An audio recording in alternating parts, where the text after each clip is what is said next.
It is every Filipino athlete's dream and pride to take part in the Southeast Asian Games. But the road to the Games requires rigid training, a lot of funding, and perhaps some politicking to make the cut. Is the SEA Games experience worth the journey? We put newsmakers on the record. Good evening. I'm Ruth Cabal.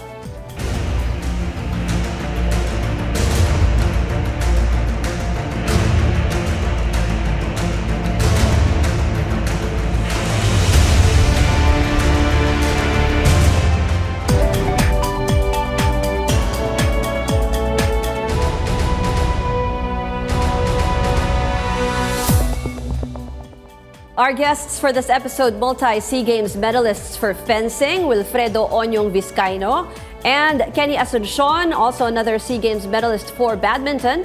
And joining us later, Amor Maclang, a crisis management expert, and 2005 Philippine SEA Games Organizing Committee, or PhilSoc Chairman, Obet Pagdanganan. Good evening, guys, and welcome to the show. Good evening po.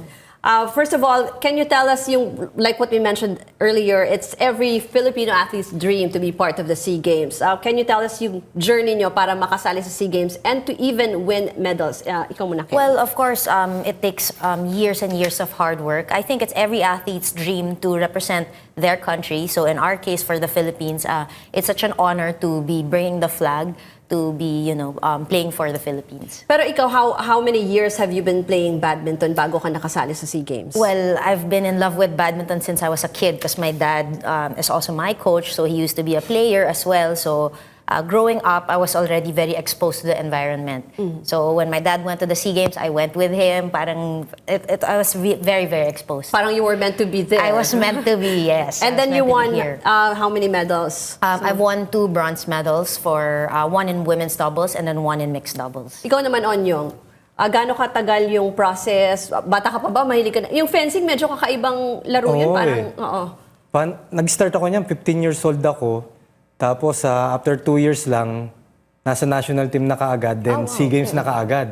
So sa amin sa fencing, mabilis eh. Paano kasi konti pa lang naglalaro nun eh, that time. Parang hindi masyado sikat sa mga Pinoy yung fencing kasi parang baka mahal yung equipment. But how did you get into fencing? Paano mo natutunan na may ganong laro? Nag-start yun sa Amoranto eh. Yan. Kami magkakaibigan. Actually, table tennis nga ako nun eh. Tapos yung mga kaibigan ko, ayan, sina Coach Amat, yung head coach ngayon doon.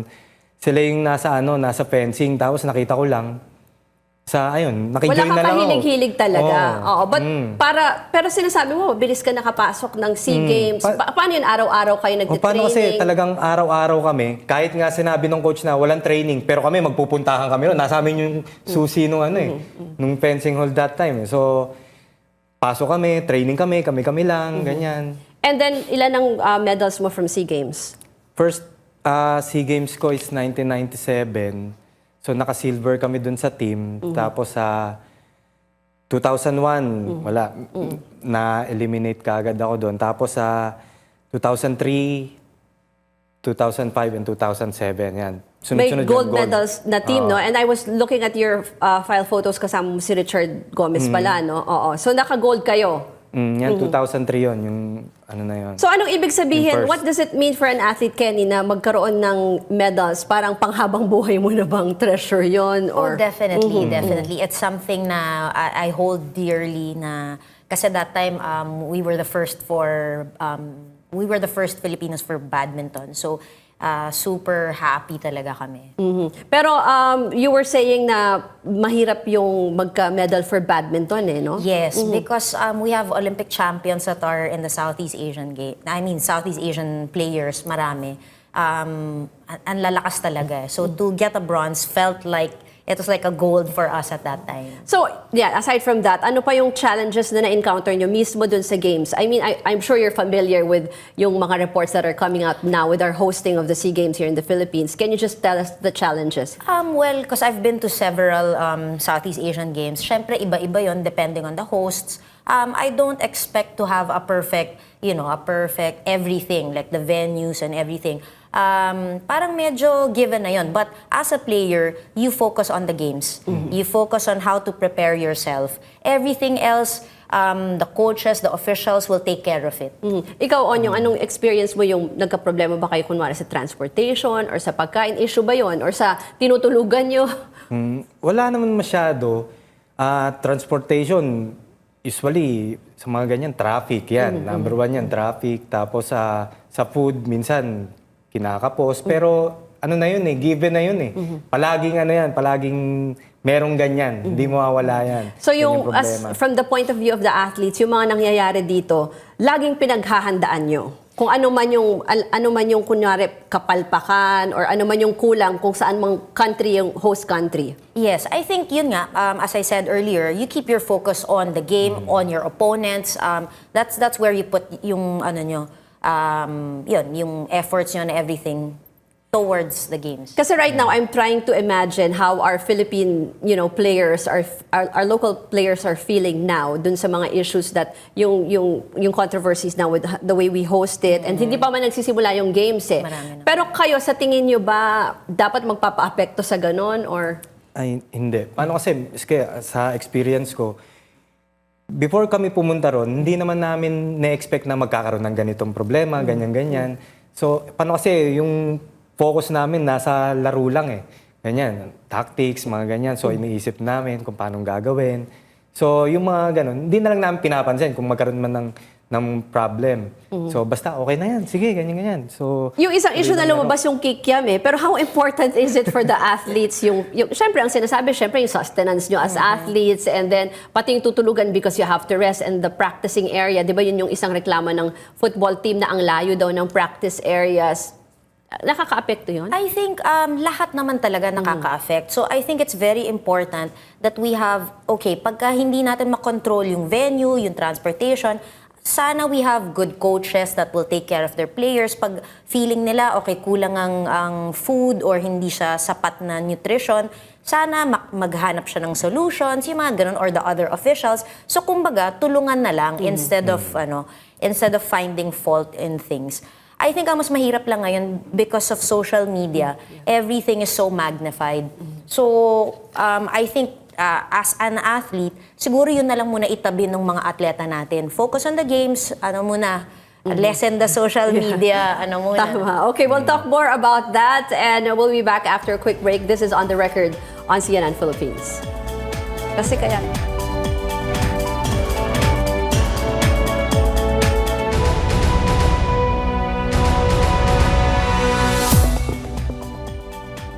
You're on the record on CNN Philippines. We still have with us si Onyong from fencing and then si Kenny from badminton. Pinag-usapan natin kanina yung social media na medyo na-highlight lang yung negative things. But at the same time, I'm sure it also helps promote the sport, especially yung fencing na dati hindi natin kilala, di ba? And then badminton. So how is it helping naman, like local athletes? Well, it's good naman kasi yun nga, agad-agad na-announce kung saan ang venue, kung what to watch out for, ano yung games, ano yung schedule. So in that aspect, it's also good na nabibigay yung information na kailangan. Ikaw, Onyong, paano ba napopromote? May mga Facebook ba kayo? How do you promote fencing? Especially ako, nababalitaan ko in some universities, sumisikat na yung fencing Yung sa amin, ayan, dumadami yung mga players namin dahil sa UAAP, ganyan, yung mga players sa UAAP school. Ayan, Kailan ba nasali ang fencing sa UAAP? Hindi pa masyado matagal, ano? Oo, 1999. Yan, ano siya, kumbaga, hindi siya regular sports at that time. Pero ngayon, regular na siya. Even badminton also, no? Yes. Okay, we have on the line si former Bulacan Governor Obet Pagdaganan, Philippine Organizing Committee Chairman noong 23rd SEA Games noong 2005. Ito, good evening, Gov. Good evening, Ruth. Magandang gabi sa lahat sa ato. Gov, pakikwento lang po nga sa amin, paano nyo na-organize yung SEA Games dati? Gaano katagal in-organize sa ito? Anong funding? Briefly tell us lang po. Well, yung 2005, yung 23rd, na Southeast Asian Games. At ang Philippines ating host, organizing committee with the chair, ang funding noon ay limitado actually at tumulong din ng private sector. Ang pamahalaan noon sa pamagitan ni Pangulong Gloria Arroyo, nag-allocate initially ng 200-300 million. Pagkatapos, nakuha kami ng suporta, ang Globe, nag-donate to 100 million. And ng smart naman, is slightly less, no? At iba pang mga tumulong. So, ang ginawa namin noon ay talagang komunitadong pondo at talagang we had to organize the games. Isa sa mga ginawa natin noon ay tinap natin ng private sector. Halimbawa, wala tayong yung Rizal Memorial noon, Coliseum, allocate kami ng more or less 80-90 million para i-repair, pero mga silya lang ang na-repair, no? Kasi talagang wala tayong arena noon, wala tayong malaking stadium. The year before, Ruth, Vietnam ang nag-host, nagpagawa silang $50 million stadium, ano? Doon nila ginawa yung opening ceremonies. Kaya ang ginawa natin noon, sa opening ceremonies, para mas maganda naman ang dating, wala tayong stadium. Sabi namin, kung sa Rizal Memorial gagawin, pumapasok pa lang, Philippine pa na tayo. Okay. 1934 pa yun eh. Alam mo kung saan natin ginawa yung ating opening ceremonies? Oo nga po. Ceremonies sa Luneta Grandstand. Pagkat sabi nga namin, wala tayong malaking stadium at that time, wala naman Luneta yung mga ibang bansa sa atin, ano? So, Pero maganda naman. Opo, pero and it was that time na number 1 overall ang Pilipinas noong 2005 po. Yun ang kauna-unahang pagkakataon na number 1 tayo. We garnered like 112 gold medals out of 444 events. Pero like what you mentioned, Gov, nakita ko kasi you're talking about hundreds of millions in pesos sa funding. Ano? Medyo malayo po yan sa funding natin ngayon. Although, syempre, ilang taon na rin yung nakalipas. No? We're talking about billions of pesos in funding now. Yung mga ganitong problema lang po na-experience natin ngayon, is that normal? Yung problema sa transportation, sa accommodation? Well, yun ay normal, lalo na ngayon nagsisimula. Ano? Maraming dapat gawin. Pero nais ko lang sabihin na natutuwa ako ngayon sapagkat sinuportahan talaga ng ating pamahalaan ang papagawa ng mga bagong facilities. Kailangan natin yan eh. Sabi ko nga noon ng Vietnam, the year before that, 2003, isang stadium lang, $50 million. So, ngayon, natutuwa ako, naroon tayo sa Clark Field, ang Philippine Arena yung magagamit natin, at pati itong ating Rizal Memorial na vintage 1934, ngayon ay ginastos din para maayos at napakaganda pagkagawa ng Rizal Memorial Coliseum, magawa tayo problema po sa stadium. So, napakaganda yung nangyayari na yan. At, okay. Gov, what does it mean for the Philippines to come out of this na maging pag sa dulot ng lahat ay maging successful yung hosting ng Pilipinas? What will it mean for the country? It will mean a great thing for the Philippines. Una, maipoproject natin ang ating bansa na we are ready for hosting this kind of events. Kaya lang, marami pa lang dapat gawin pa dyan, ano? Lalo na sa airport natin, halimbawa. Abay, kinakailangan natin yung pagpasok at masipaglabas. Yung ating traffic may problema, pero siguro pa kasi ang mabuti. Pero isang maganda pa dito ay yung schedule ng games ay maging maliwanag sana at maayos. At yung mga facilities, pati pagkain, marami talagang detalye na dapat kasi isuhin dyan eh. At normal na nagkakaroon simula, pero inaasahan ko na una-una si Boots Ramirez naman, ang chairman ng Philippine Sports Commission, siya din ang chairman namin doon eh. Okay. Kaya experiensado na siya at maraming karanasan yan, no? Okay. Nasinta na rin, mabuti naman. Kaya I think also, malilitig ko lang, ay panahon dito para magkaisa tayong lahat. Kung ano man yung sinasabing may ating dyan, may dapat ipusigahan, siguro pagkatapos na lang ng games, kung meron man. Okay. Pero sa yun, magkaisa-isa siguro tayo, Ruth, para manalo ang team natin. Okay, thank you, Gov. Puntahan natin yung guest natin dito, si Amor Maclang just joined us. She's a crisis management expert.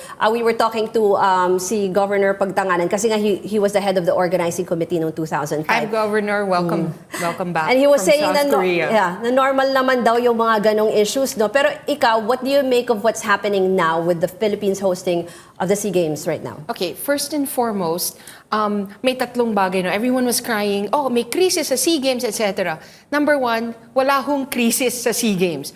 Walang namatay, walang nahinto na games, etc. No? The question of kikya, may chicken ba or pork, a lot of those are it's very normal. When we studied yung mga issues that were attendant to other games, mas grabe pa nga eh. You mean in other countries? In other countries, correct. No? So, but what bothers me more is the fact that what this will mean to the country after the games, right? Ngayon yung games, I think we are going to do very well. Pumapasok na yung magagandang storya eh. Let's talk about first kung nasaan yung gap nung organizing committee. I think the primary gap here was the lack of transparency at the onset.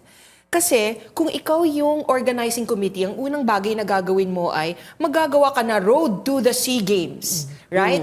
These are our chefs, this is how we prepare it. Countdown, 30, 40, 60 days, right? Over-communicate, medyo nawala yun. Yun ang hinahanap kasi ng mga tao. 'Di ba? Tapos meron pang mga issues, bakit daw dumaan sa DFA, bakit hindi kinonsulta ang DOT, etc. So may mga ganyang issues. Pero tama si Gov, wag muna nating pag-usapan yun ngayon. Dapat to the rest of the world, united front tayo. Yun yung tinatawag na, we have to be grace under pressure. Dahil kung patuloy tayo mag-aaningas-ngas, ang magsasuffer dito ay ang bansa natin. Next time, other countries consider us for a MICE event, MICE, conferences, conventions, etc. Ang makikita nila, yung nag-aaway-away tayong mga Pilipino. So mawawalan tayo ng negosyo nun sa turismo. Amor, tanong lang kita, kasi syempre naging malaking issue yung 50 million peso cold run. So at the center of that, you would think public funds. Pera namin yan eh. So, yung ganong issue na lumabas, how do you recover from that? Miss Ruth, may funds. sinabi, di ba? 50 million, actually kung iisipin nyo yung 50 million in relation to a legacy that can live beyond, no? National artists, etc., in the context of what it can stand for future generations to come, point of pride, tourism, possible tourism destination, actually, reasonable po siya.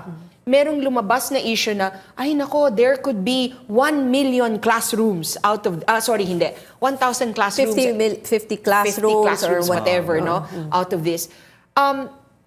Tama man po yun, pero mali po, hindi po apples to apples yung comparison. 'Di ba? Napakaganda nung naidulot nito in the long run kasi magiging tourist destination 'yan, 'di ba? Pwedeng Instagrammable. It's perfect for the gram, right? So I think we need to understand it in the context of what it can stand for. How about yung lumalabas ngayon na they're saying, putting the blame on the Senate, even the media, yung mga ganong spin, tas may diversionary tactic pa daw yung issue kay Vice President Robredo. I won't mention names of politicians, pero medyo, when we did our analysis, no, because that's what we do, we analyze issues, meron ba talagang problema na kailangan i-address. Ang napansin ho namin talaga, ang daming lumabas na fake news. Napakadami. So, is it being used against the administration? Possibly. Pero I think what we need to do right now is temper the sentiment, show a play of unity, but do expect that the fallout will be after the games. Yeah, the public will demand transparency, ma'am. I tell you, they will. That's what, let me also stress that that's what the media is doing now. Diba? We're trying to, release the good, the bad thing, and the issues also. So hindi naman, I beg to disagree with a lot of this also. No, that's true. In fairness to the media, nung nagsimula na po ang SEA Games, ang daming positive. Siguro ang feeling we just have to balance it out.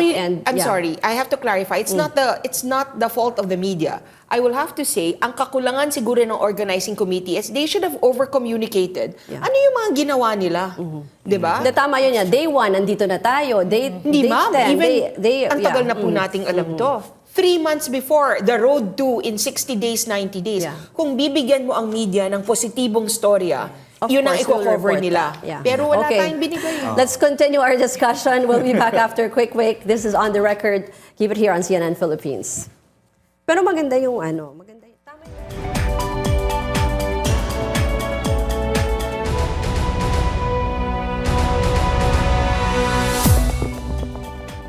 You're watching On the Record on CNN Philippines. Amor, moving forward, Saturday pa lang actually yung formal na opening, no? So anong pwede natin gawin? Okay, key learnings natin. Number 1, tingnan na natin our life beyond the SEA Games. I think the key learning for the organizing committee is over-communicate, over-communicate, over-communicate. Kailangan malaman ng mga tao, sino kayo, anong ginawa nyo para sa amin, and be transparent about this. Sana nung una palang ginawa na nila yon. And my appeal to the Filipino people lang ay, wag muna nating yung mga negative, let's siguro awatan muna natin yan dahil kung magiging negative tayo, ang maapektuhan nito ay turismo ng bansa natin. Okay. Next time, baka mamaya wala nang gustong mag-MICE event dito sa Okay, atin. Onyong and Kenny, briefly your message to the athletes na lang siguro. Para sa mga athletes, ano lang, focus lang sa game, ganyan, huwag nyo intindihin yung mga issues ngayon. Yun lang. Yan. Ako, the same rin. I want to wish all the Filipino athletes good luck. Yes. Focus on the games. Same with the coaches. Focus on your games and we're all cheering for you. Mabuhay, mabuhay. Okay, thank you very much to our guests. And that's On the Record this week. Thank you for watching. I'm Ruth Cabal.